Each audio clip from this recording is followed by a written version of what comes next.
Good day everyone, especially to you ma'am. So, kami po ang reporter ng Group 3.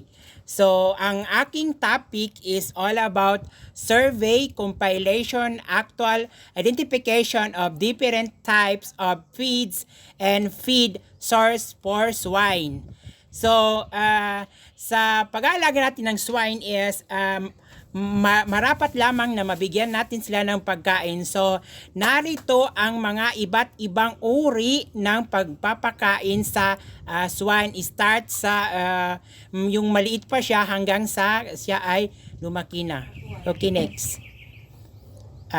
Swine feeds are categorized life stage and traditional needs with sources ranging from gains to protein supplement and unmentionable ingredients. So, sa mga uri na pagkain ng swine is merong mga iba't ibang ingredients na napapaloob dito.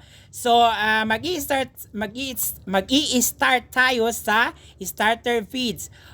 So, sa starter feed for piglets from weaning until about 25 kilogram body weight, high in protein to 18 to 20% and energy to support rapid growth. So, sa starter feeds daw is kailangan is hindi bababa at hindi rin tataas ng 18 to 20 ang amount na dapat ipapakain sa isang swine na nagkakatimbang lang siya ng 25 kilogram ang isang starter feed.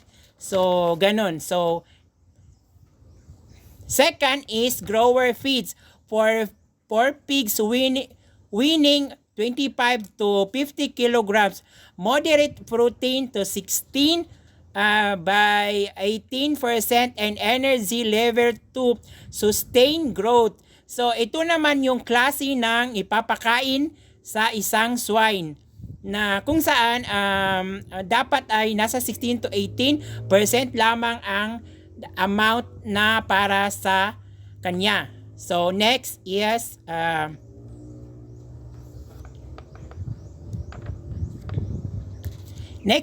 finisher feed. For pigs 50 kilograms to market with 90 to 100 kilograms. Lower protein, 14 to 16 but high energy to promote disposition and muscles development. So, ito naman yung ipapakain sa finisher feeds para siya ay lumakas na kung saan ang kanyang timbang ay 50 kilogram na marketable size na siya na minsan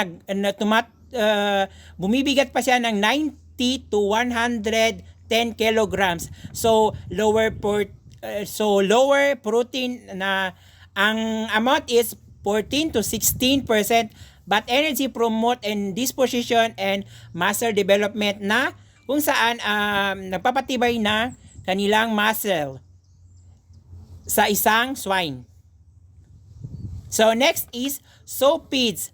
Tailoring for breeding sows, gestation and lactating include higher fiber and specific nutrients like calcium, phosphorus for fetal development and milk production. So sa sow feeds is ito yung mga kakailanganin na ipakain sa ating swine.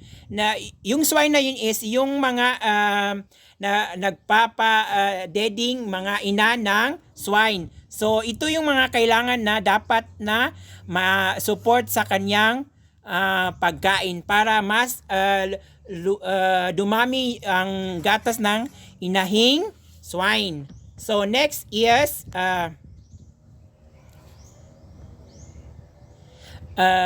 grape feed introduced to piglet while still nursing, high palatable and nutrients dense to ensure early feeds intake.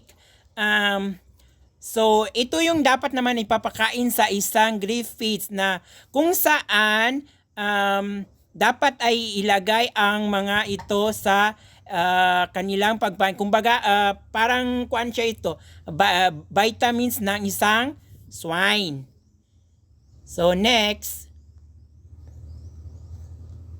is common feed sources for swine. Swine diets are built around energy-rich and protein-rich ingredients plus vitamins and minerals. So, sa pagpapakain natin ng swine is kailangan is napapaloob din doon ang mga vitamins and minerals para mas lalong gaganda yung katawan at mga buto-buto ng isang swine.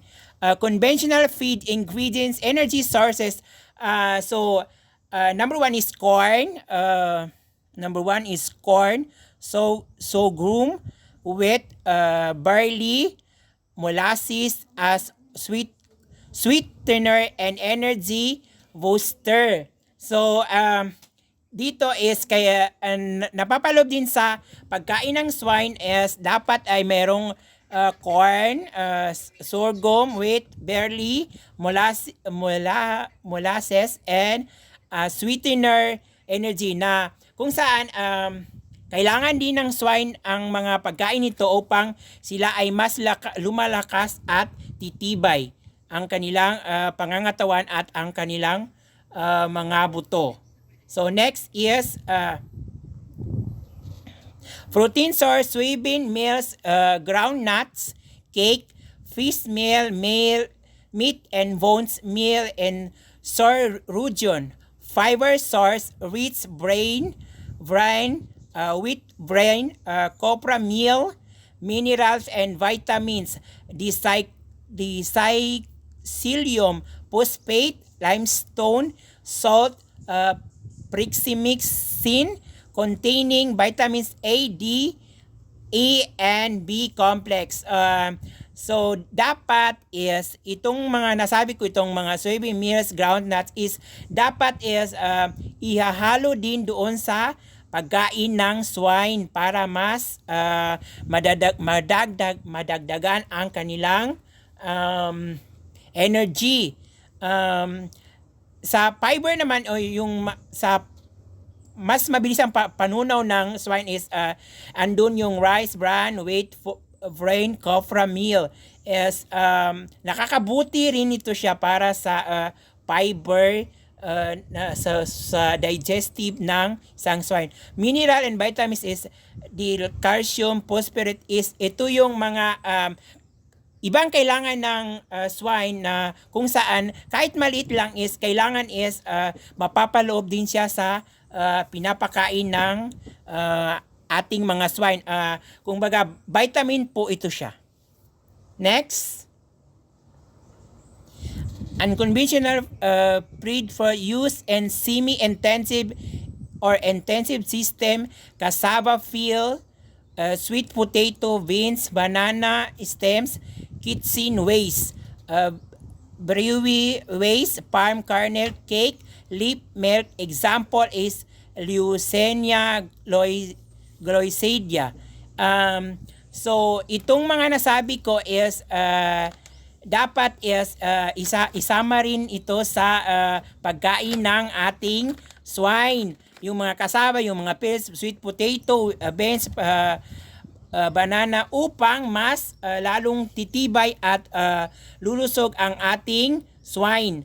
So, ang mga nabanggit kong yon ay mga pagkain ng swine na kung saan ay marapat lamang na ating ihalo or ipakain sa ating swine upang siya ay mas titibay at lalakas.